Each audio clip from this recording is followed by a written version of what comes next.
हा आतापर्यंतचा सगळा प्रवास एक अमितचा होता. मग त्या अमितची आम्रपाली कशी झाली, त्याच्या मागे डॉक्टर ही पदवी कशी लागली? अमितची जी आम्रपाली घडली त्या घडण्यामागे अशा 2-3 घटना होत्या.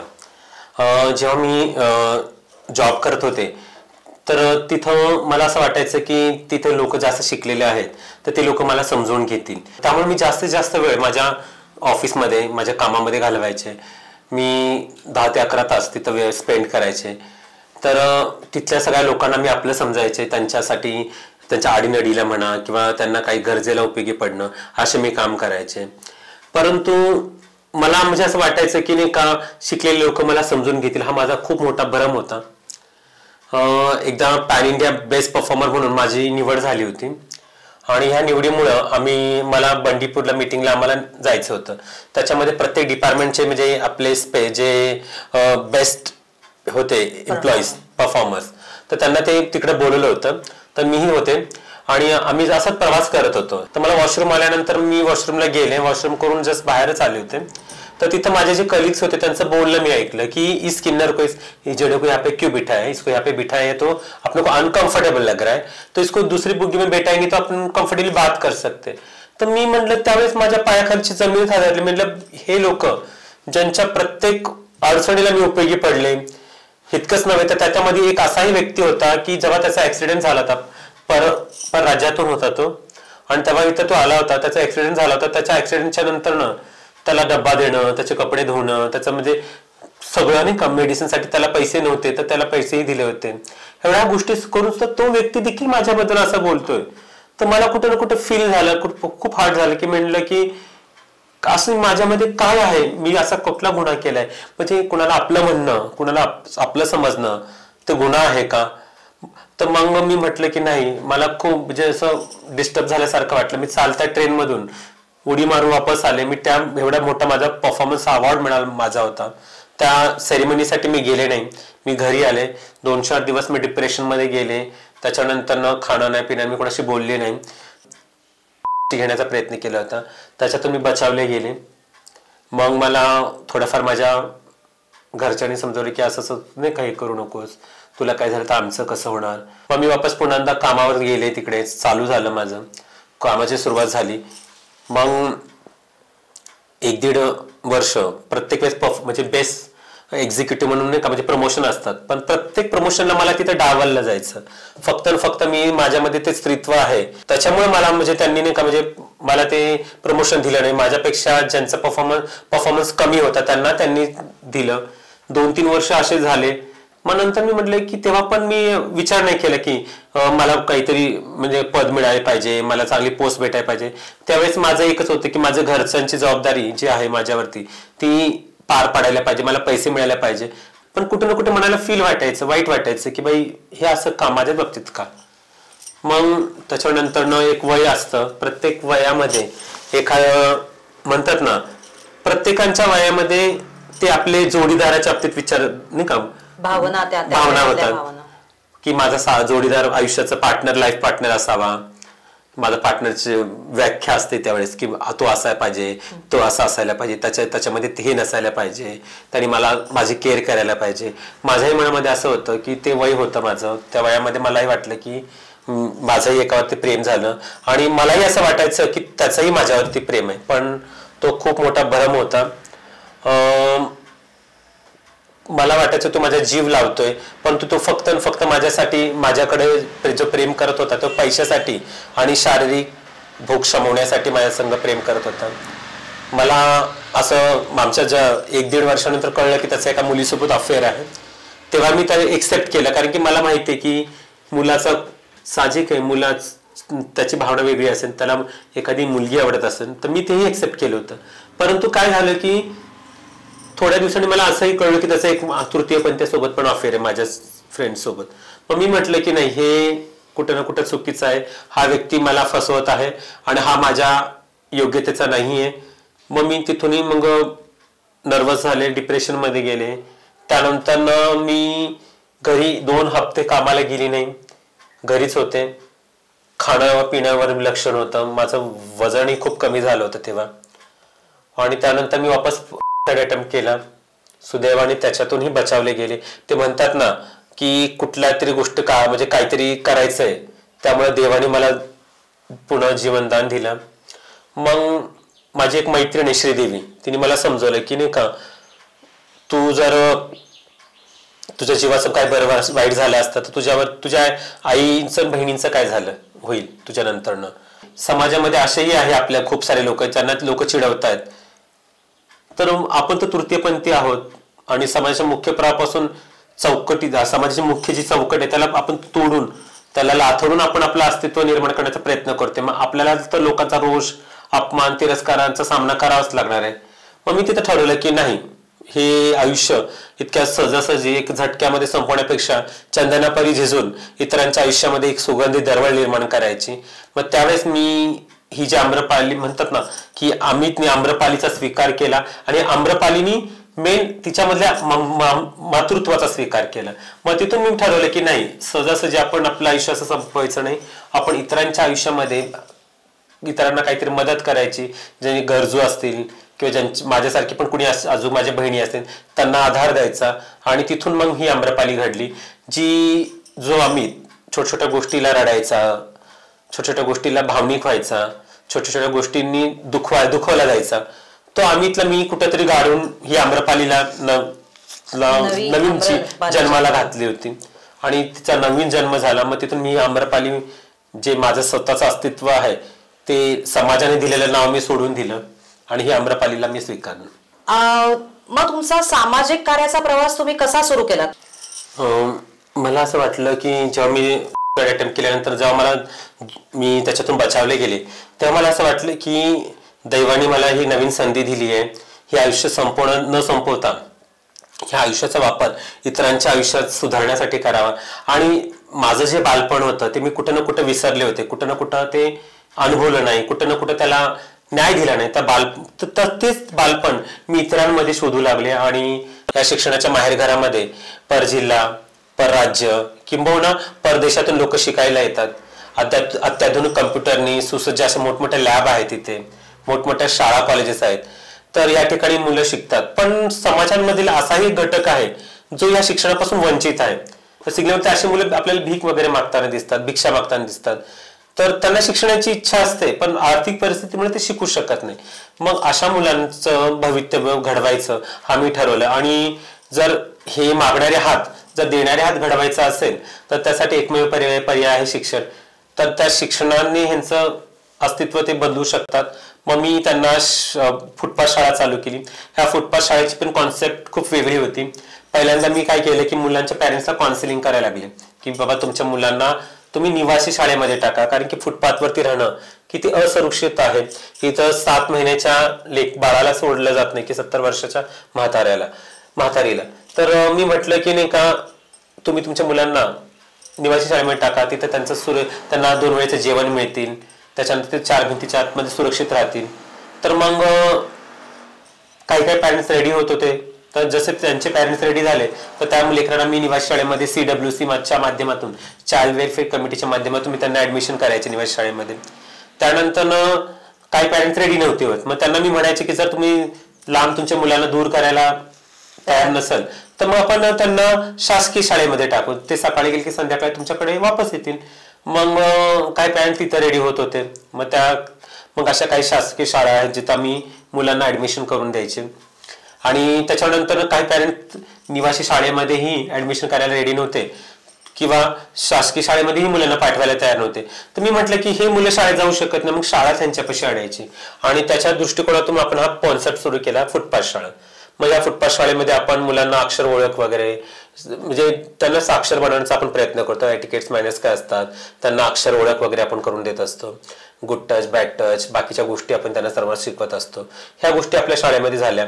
त्याच प्रकारे हे जे मुलं आहेत फुटपाथवरती राहतात त्यांचं आरोग्य उत्तम राहावं, बरोबर, की ह्या मुलांना पोषक आहार मिळावं, त्यासाठी आपल्या रोजचं माझ्या माध्यमातून मी तिथे 50 लिटर दूध त्यांना देत असते. त्यानंतर इथं वस्तीमध्ये काही महिला आहेत,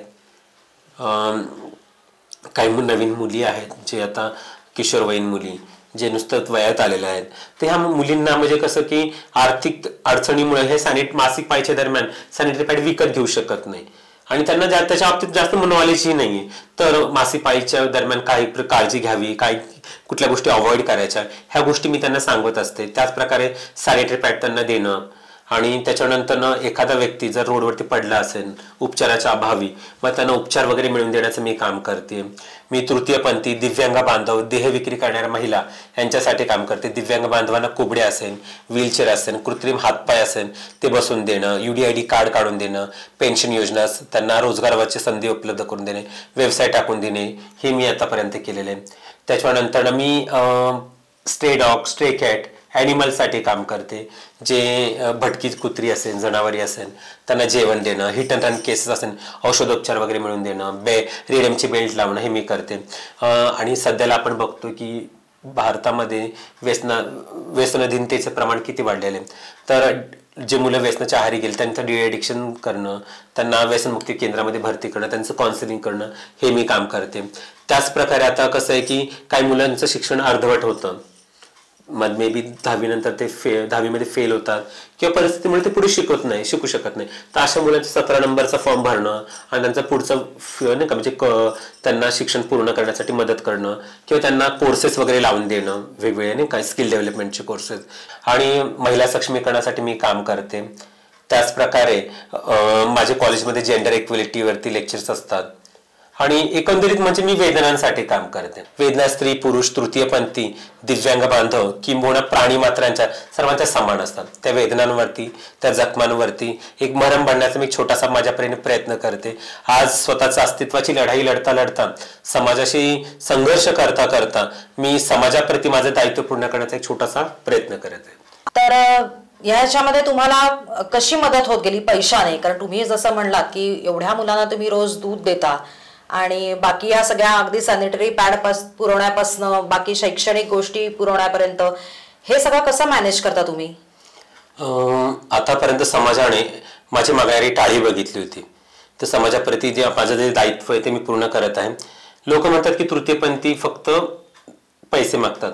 मी आतापर्यंत 196 लोकांना व्यवसाय टाकून दिलेले आहेत. कुणाला भाजीपाल्याचा व्यवसाय, कुणाला चहाची टपरी टाकून दिली आहे, कुणाला कटिंगचा व्यवसाय टाकून दिलेला आहे. आणि हे जे सगळे कामं करते त्या कामासाठी ऑफकोर्स पैशाची तर गरज भासते. पण काही गोष्टीमध्ये कसं काही लोक मला मदत करतात. काय कोणाचा बर्थडे असेल, कोणाचं काही असेल घरामध्ये, तर ते लोक थोडंफार नाही का वस्तुस्वरूपी मदत करतात. आणि शेवटचा पर्याय फक्त माझी मागणारी टाळी आहे. ही जी टाळी वाजते आणि लोकांना मदत होते, ह्या टाळीच्या जोरावरतीच मी लोकांना मदत करण्याचा प्रयत्न करते. पण मी म्हणेन की मी जे काम करते त्याला आणखी मदतीची गरज आहे. आणि समाजामध्ये सर्वप्रथम मी म्हणेन की मला माणूस म्हणून स्वीकारा. मीही तुमच्या समाजाचा एक घटक आहे आणि मी जे काम करते हे समाजासाठी माझं एक दायित्व मी पूर्ण करण्याचा प्रयत्न करते. तर आपल्या सर्वांच्या मदतीची मला खूप गरज आहे. आपणही या माझ्या कार्यामध्ये आपल्या स्वरूपाने ह्याला म्हणजे हातभार लावू शकता. आतापर्यंत मी समाजाला म्हणेन की मला एक माणूस म्हणून जगण्याचा अधिकार द्यायला हवा समाजाने. आणि एक आपलं समजून एक स्वीकारायची भावना त्यांच्यामध्ये निर्माण व्हायला पाहिजे. आणि संविधानाने मला समानतेचा अधिकार दिलेला आहे. संविधानामध्ये आम्ही भारताचे लोक या शब्दाचा उल्लेख आहे. तर आम्ही भारताचे लोक या शब्दामध्ये मी कुठेही तरी सामावले गेले आहे. जे सर्वसामान्य लोकांना जे अधिकार, जे कर्तव्य आहे ते मलाही लागू आहेत. आणि हा जो समाजाचा मुख्य प्रवाह आहे त्या प्रवाहामध्ये मलाही सामावून घ्यावं असं मी समाजाला आवाहन करते. ही मी आणि माझा समाज ही एक उमलती वेल आहे. या वेलीला आपल्यासारख्या समाजाच्या कर्तव्यनिष्ठ लोकांच्या आधाराची गरज आहे आणि तो आधार आपल्याकडून मिळावा आणि ते मिळेल याची मला आपल्याकडून अपेक्षा आहे. तुमच्यावर जे काही असे अत्याचार झाले त्याला तुम्ही कशी मात केली त्या अत्याचारांवर?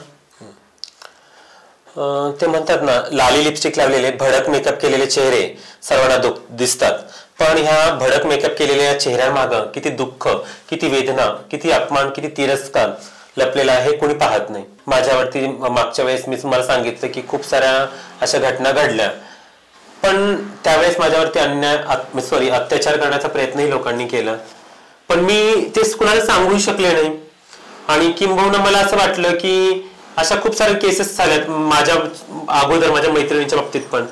त्यांनी जेव्हा म्हणजे पोलीस कंप्लेंट करायला गेले तर तिथं त्यांना त्याची दाद मिळाली नाही. उलट ते लोक आम्हाला प्रश्न विचारायचे की विचारलेत माझ्या मैत्रिणीला की तुम्हीच काहीतरी केलं असेल म्हणून त्यांनी तुम्हाला हे केलं असेल, चिडलं असेल किंवा तुमच्या अतिप्रसंग करण्याचा प्रयत्न केलाय. म्हणजे सर्वसामान्य जनता मध्ये मी हेच म्हणेन की आम्ही लोकांच्या उपयोगाची म्हणजे हे सार्वजनिक वस्तू नाही आहोत की लोक आम्हाला फक्त उपभोग घेऊ शकेल. आम्हालाही भावना आहेत आणि मी म्हणेन की एखाद्या स्त्रीवरती जसा अन्याय होतो, अत्याचार होतो, तर ती पोलीस चौकीमध्ये जाऊन त्याच्याबरोबर त्या व्यक्तीच्या विरुद्ध रितसर कंप्लेंट करू शकते आणि त्या पोलिस त्याच्यावर ऍक्शन घेतात. किंवा एखाद्या स्त्रीला भर चौकामध्ये एखादा मुलगा चिडवत असेल, छेड करत असेल तर आजूबाजूचे लोक काय म्हणतात की काय रे तुझ्या घरी आई बहीण आहे का नाही. परंतु आमच्या बाबतीत असं कधी होत नाही. जर आम्हाला एखाद्या व्यक्ती चिडवत असेल तर तो व्यक्ती तर चिडवतो, पण त्याच्या जोडीने आणखी 1-2 जण त्याच्यामध्ये सामील होऊन ते लोकही आम्हाला चिडवतात. 2019चा जो तृतीयपंथी संदर्शन हक्क कायदा आहे त्यानुसार आता कुठेतरी आम्हाला म्हणजे संदर्शन मिळत आहे. त्याच्या अगोदर मी म्हणत की तेव्हा माझ्यावरती जेव्हा अतिप्रसंग झाला तेव्हा असा कायदा नव्हता. आता 2019 पासून कायद्यामध्ये जो बदल झालाय त्यामुळे आता थोडंफार म्हणतात ना कायदेशीर बाबी आमच्यावर लागू झालेल्या आहेत, त्या अगोदर नव्हत्या. आणि जेव्हा हे अत्याचार माझ्यावरती झाला होता तेव्हा मी कुणाला सांगूही शकले नव्हते आणि कंप्लेंट देऊ शकले नव्हते. ते म्हणतात ना ती बंद मुठ्ठी लाकी कुलगी तो खाकी. जर मी तिकडे गेले असते, तिथं काहीतरी सांगितलं असतं, त्या लोकांनी मलाच दोषी ठरवलं असतं. मग त्यावेळेस मी तो अत्याचार सहन करून घेतला. आणि असो म्हणतात ना कधी ना कधी थोडस गोष्टी स्वीकारण्या पण लागतात. आणि तो अत्याचार जो मी सहन केला, जे अपमान मी सहन केला, त्यातूनच कुठंतरी ही अग्नी पेटली आणि ही अग्नी मशालीचं रूप धारण करून कुठं ना कुठं लोकांच्या आयुष्यामध्ये उजेड निर्माण करण्याचा प्रयत्न करते. आणि तुमच्या या मशालीची दखल नक्कीच केंद्र सरकार आणि राज्य सरकारने घेतली आहे. त्यामुळे तुम्हाला अनेक पुरस्कारही मिळाले, त्याचा तुम्ही उल्लेख केला होता. ते कुठले कुठले पुरस्कार तुम्हाला मिळालेत? आतापर्यंत मला 315 अवॉर्ड मिळालेले आहेत. त्याच्यामध्ये माझ्या सामाजिक कार्याबद्दल मला याब्रा युनिव्हर्सिटी ऑफ फिलिपाईन्सच्या तर्फे डॉक्टरेट ही पदवीही मिळालेली आहे. असे जे अवॉर्ड आहे या सर्व अवॉर्डमध्ये मला सर्वात महत्त्वाचा अवॉर्ड वाटतो तो म्हणजे आदर्श मातृत्वाचा. आणि हा जो अवॉर्ड आहे ते माझ्यामधल्या स्त्री आणि त्या स्त्रीमध्ये असलेलं मातृत्व आणि त्या मातृत्वाला मिळालेला अवॉर्ड आहे आणि तो माझ्यासाठी सर्वात महत्त्वाचा आहे. मी लोकांची सामाजिक सेवा करता यावी, लोकांना निस्वार्थ भावनेने सेवा देता यावी, त्यासाठी मी सामाजिक कार्यासाठी सावली सोशल फाउंडेशन संस्थेची स्थापना केलेली आहे. आणि या सावली सोशल फाउंडेशन संस्थेचं एक ऑफिस आहे जे पुण्यामध्ये ताडीवाला रोड परिसरामध्येच आहे.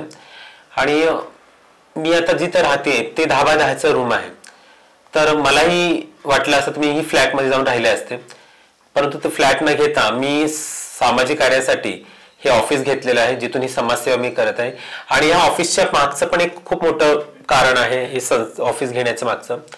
2 वर्ष अगोदर माझी बहीण वारली आणि मी 1-1 रुपया करून जमावलेले पैसे होते. मी विचार केला होता की माझे जे घरचे आहेत त्यांना मी कुठेतरी चांगल्या ठिकाणी नेऊन फ्लॅटमध्ये, आतापर्यंत त्यांनी वस्तीमध्ये राहिलेत पण इथून पुढचं आयुष्य त्यांचं फ्लॅटमध्ये जावं, चांगल्या वातावरणामध्ये जावं, तर त्यासाठी मी फ्लॅट घेणार होते. पण 2 वर्ष अगोदर माझी बहीण वारल्यानंतर मग विचार केला की ज्या ठिकाणी आपण सगळेजण मिळून जाऊन राहणार होतो तर तिथं घरातलं एकच व्यक्ती नाहीये, तर मग तिथे जाऊन अर्थ काय राहण्यात. मग मी ते फ्लॅट न घेता सामाजिक सेवेसाठी हे संस्थेचं एक ऑफिस घेतलेलं आहे. हे करता करता आता सगळीकडे मला सप्तरंगी आई म्हणून ओळखलं जातं. सप्तरंगी आई म्हणजे नातेचे जे इंद्रधनुष्य आहे तर या इंद्रधनुष्यामध्ये एखाद्या स्त्रीला सगळे स्त्रीचे जे नाते असतात, जसे की ती आई बनते, मुलगी बनते, बहीण बनते, प्रेयसी बनते, पत्नी बनते, त्याच प्रकारे एखादा मुलगा वडील बनतो, मुलगा बनतो, भाऊ बनतो, प्रियकर बनतो, मित्र बनतो. तसं हे जे नाते आहेत हे सगळे नाते निभवता एका स्त्रीचे मी घरी गेल्यानंतर त्या आईचा मला मुलगाही व्हावं लागतं आणि बहिणीचा भाऊही व्हावं लागतं. आणि ह्या पलीकडे जाऊन आज मी ही दाढी मिशीवाली जी बाई आहे ती हजारो लेकरांची आई झालेली आहे. निसर्गाने माझा देवकी बनण्याचा जरी अधिकार माझ्याकडून हिरावून घेतला असेल तरी मी यशोदा म्हणून ह्या लेकरांचा सांभाळ करते आहे. समाजात प्रवाहात येण्यासाठी तुम्हाला सरकारकडनं आणि समाजाकडनं काय अपेक्षा आहेत? कारण त्यांच्यामध्ये खूप गैरसमज आहेत, गैरसमज तृतीयपंथीयांविषयी. समाजामध्ये आमच्या बाबतीत खूप गैरसमज आहे. लोक म्हणतात की तृतीयपंथी काम करत नाही, त्यांना इझी मनी पाहिजे असतं. पण मी म्हणते की त्या समाजाला माझं एक म्हणणं आहे की हे जे 2 मुठभर पोट असतं ते जेव्हा त्याला भूक लागते तेव्हा काही विचार केला जात नाही चांगल्या वाईटचा. तर हे पोट भरण्यासाठी जेव्हा तुम्ही आमच्याकडे काम दिले नाही, आमच्या हाताला रोजगार दिला नाही, तर आम्हाला नाईलाजाने रस्त्यावरती उतरून पैसे मागावे लागतात. मी म्हणते की ते चूक म्हणजे मला वाटत नाही की ते योग्य आहे, परंतु आमच्याकडे पर्यायच ठेवला नाही. जर सरकारने आमच्या हाताला नाही का जर कामं दिले तर आम्ही कशाला पैसे मागू? आम्हीही तुमच्यासारखं सर्वसामान्य लोकांसारखं आम्हीही कष्टाने म्हणजे हे करू. पण त्यासाठी कुठे ना कुठे सरकारने आम्हाला आरक्षण देणं गरजेचं आहे, कुठे ना कुठे आमच्यासाठी वेगळे धोरण निर्माण करणं गरजेचं आहे, कुठे ना कुठे आमच्याकडे सहानुभूतीपूर्वक विचार करणं गरजेचं आहे. आम्ही आतापर्यंत आर्थिक, सामाजिक, शैक्षणिक, आरोग्याच्या दृष्टिकोनात आम्ही मागासलेलो आहोत. जर आम्हाला समान संधी मिळाली, आरक्षण मिळालं, नोकऱ्यांमध्ये आरक्षण मिळालं, राजकीय क्षेत्रामध्ये आम्हाला आरक्षण मिळालं तर आमचा समाज खूप पुढे जाईल. आमच्या समाजामध्ये पण खूप सारा टॅलेंट आहे, लोक शिकलेले आहेत, फक्त त्यांना संधीची अपेक्षा आहे. ही संधी समाजाकडून आणि सरकारकडून मिळाली तर त्याचं सोनं केल्याशिवाय आम्ही राहणार नाही. आज आपण बघतो की सर्वीकडे लाडकी बहीण योजना असेल किंवा महिलांसाठी वेगवेगळ्या प्रवासामध्ये वेगवेगळ्या आरक्षण असतं, 50% सवलत असते. तशा सवलती आम्हाला नाही आहेत. स्त्रियांना म्हणजे खूप सारं म्हणजे सवलत दिली जाते, त्यांना सवलत मिळणं गरजेचंच आहे. परंतु आम्हीही समाजाच्या मुख्य प्रवाहात नाही आहोत. आम्हाला आमच्या स्वतःच्या लोकांनी आम्हाला दूर लोटलेलं आहे. आम्हाला कुणी नातेवाईक नसतं, आपले नसतात. तर आम्ही असे घटक आहोत की जिथं तुमच्या सरकारच्या आधाराची गरज आहे, तर आम्हाला उत्पन्नाचा स्रोत नाहीये. जर आमच्याकडे उत्पन्नाचा स्रोत नसेल तर आम्ही बाकीच्या गोष्टी म्हणजे नाही का प्रवास म्हणा, आरोग्य म्हणा, शिक्षणासाठी म्हणजे कसं हे करू शकतो, खर्च करू शकतो. तुमचा हा सगळा प्रवास खूप खडतर झालाच, पण प्रत्येकाच्याच आयुष्यात एक असे आनंदाचे क्षण असतातच. म्हणजे देवाने तेही उंजळीत टाकलेत आपल्या. तर असे तुमच्या आयुष्यात आनंदाचे क्षण कोणते होते? असे खूप क्षण आले जे मला आनंद देऊन गेला, भारावून गेला, सुकून गेला. जेव्हा पहिल्यांदा माझ्या मुलांनी ज्यांना मी शाळा शिकवत होते फुटपाथवरती, त्या मुलांनी मला आई म्हटलं. जेव्हा मला डॉक्टर ही पदवी मिळाली, त्यानंतर मी सामाजिक सेवा देण्यासाठी एक माझं सामाजिक संस्थेचं ऑफिस निर्माण केलं. आणि तो क्षण मला आनंद देऊन जातो ज्या वेळेस मी इतरांच्या आयुष्यामध्ये काहीतरी चांगलं काहीतरी करते आणि माझ्यामुळं इतरांच्या आयुष्यामध्ये म्हणजे काहीतरी बदल घडतो, चांगला बदल घडतो. तो क्षण मला आनंद देऊन जातो. आणि म्हणतात ना की आनंद मिळत नाही, ते आनंद शोधावा लागतो. कुणी आपल्याला येऊन म्हणजे आनंद देईल यापेक्षा आपण आपल्याला कशा प्रकारे आनंद देऊ शकतो हे महत्वाचं आहे. आणि माझा जो आनंद आहे तो इतरांना जेव्हा इतर लोक जेव्हा आनंदी होतात, त्यांच्या चेहऱ्यावरती काहीतरी हास्य निर्माण होतं, स्माइल येते, त्यावेळेस मला आनंद मिळतो.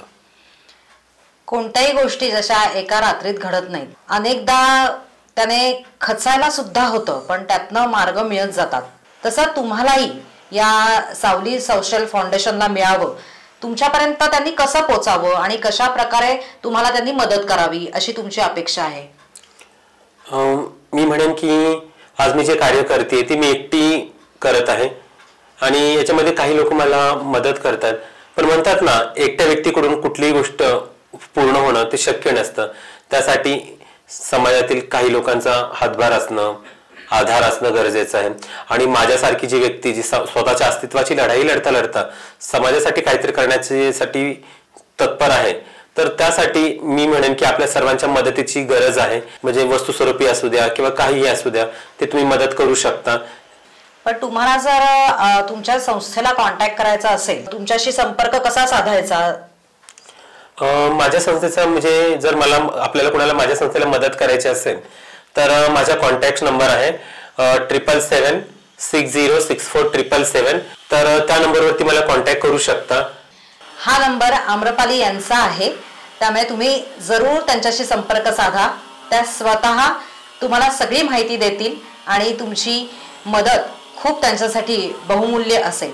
आम्रपाली, तुमचा हा प्रवास आतापर्यंतचा थक्क करणारा आहेच. तुमची पुढची स्वप्न काय आहेत? माझी स्वप्न आहे की मी जे बालपण आतापर्यंत अनुभवलं नाहीये ते बालपण इतरांनी अनुभवावं. मी आतापर्यंत ज्या ज्या गोष्टीपासून वंचित उपेक्षित राहिले त्या गोष्टी सर्वांना मिळाव्या आणि समाजामध्ये असं कोणीही नाही उपाशी राहू नये, शिक्षणा वगैरे राहू नये, सगळ्या गोष्टी त्यांना मिळाव्यात. आणि मी म्हणेन की आज प्रत्येक ठिकाणी जसं मला नाही का म्हणजे अपमान तिरस्कार या गोष्टीचा सामना करावा लागतो तसं कुणालाही ते सामना करू लागू नये. मला समाजासाठी खूप सारं काही करायचं आहे, तर यासाठी मला आपल्या सर्वांच्या पाठबळाची गरज आहे आणि ते पाठबळ आपल्याकडून मिळावं हीच मी अपेक्षा करते. धन्यवाद. 2019चा तृतीयपंथी संरक्षण हक्क कायद्यानुसार सार्वजनिक ठिकाणी तृतीयपंथीयांसाठी वेगळं बाथरूम असावं, शौचालय असावं. तर मी सावली सोशल फाउंडेशन संस्थेच्या माध्यमातून सलग 2 वर्ष पाठपुरावा करून आज पुणे रेल्वे स्टेशन परिसरामध्ये हे बाथरूम आता बांधून घेत आहे, जे पुण्यातच नव्हे तर महाराष्ट्रातलं पहिलं तृतीयपंथीसाठी असलेलं एक बाथरूम असेल सार्वजनिक ठिकाणावरचं. त्याचप्रकारे माझं स्वप्न आहे की मी विशेष कार्यकारी अधिकारी बनू आणि सरकारच्या जे वेगवेगळ्या कमिटी असतात त्या कमिटीमध्येही माझंही नाव असावं. आम्रपाली, बडिंग जर्नलिस्ट या आमच्या YouTube चॅनल तर्फे मी आमच्या सगळ्या टीम तर्फे तुमचे आभार मानते. धन्यवाद. धन्यवाद. तुमच्या माध्यमातून समाजाचा तुमच्याकडे बघण्याचा दृष्टिकोनही नक्कीच बदलेल.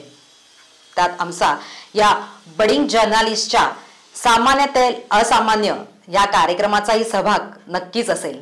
ही शृंखला तुम्हाला कशी वाटली हे आम्हाला जरूर शेअर करा आणि आमच्या चॅनलला लाईक, शेअर, सबस्क्राईब पण नक्की करा. धन्यवाद.